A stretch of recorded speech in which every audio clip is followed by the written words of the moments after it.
Welcome to my channel, Simply Jessie. So, ayan guys.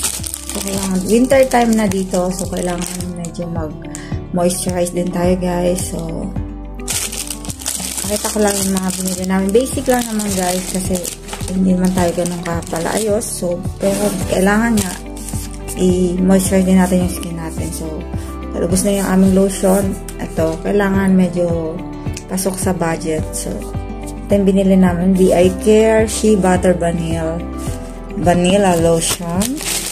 And may nakita kong sale din guys. Corrector.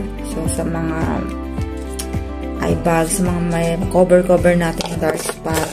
So, for promo lang to guys. 1.80 euro. Yan. So, ang tawag dito nila ay Essence Multitask Corrector. So, parang foundation din. And, ayan guys, itong lipstick na ginamit ko sa tester, ayan, nagustuhan ko siya. Nude lang siya guys. So, ayan.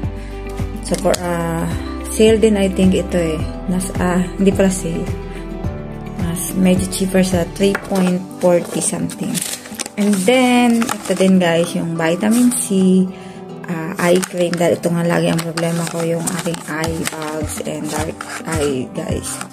Vitamin C eye cream brightening with niacinamide, caffeine, vitamin C, and banana powder. So, ayan guys. So, maybe good for ano din to. 15 ml. Depende sa gamit. So, I think ita-share natin in a month. And ito yung madalas na namin gamitin guys. BI Care Q10. Bisaya man guys. Q10 serum yan. With caffeine and vitamin E. So, dahil nasubukan naman, okay naman din sa kay Owen. So, nakailang bottle na kami ito guys. So, yung una akala ko wala. So, may kasama siyang lifting age defense. Yung maliit lang siya guys. So, yun naka-promo lang siya. Naka-cover pa. So, ayan, bili ko. 4.90 guys.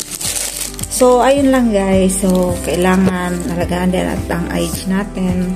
So, okay na ako sa ganito guys. May lotion, may face cream, and then, binili ko din yung ito. Actually, dati pa ito nakatatlo namin ganito.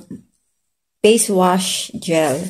So, dito kami nahiyang din. Mag-light lang siya. May vitamin C, V3, and niacinamide. So, yun lang guys. So, I think okay na muna yun sa amin. And that's all. Thank you for watching. Bye!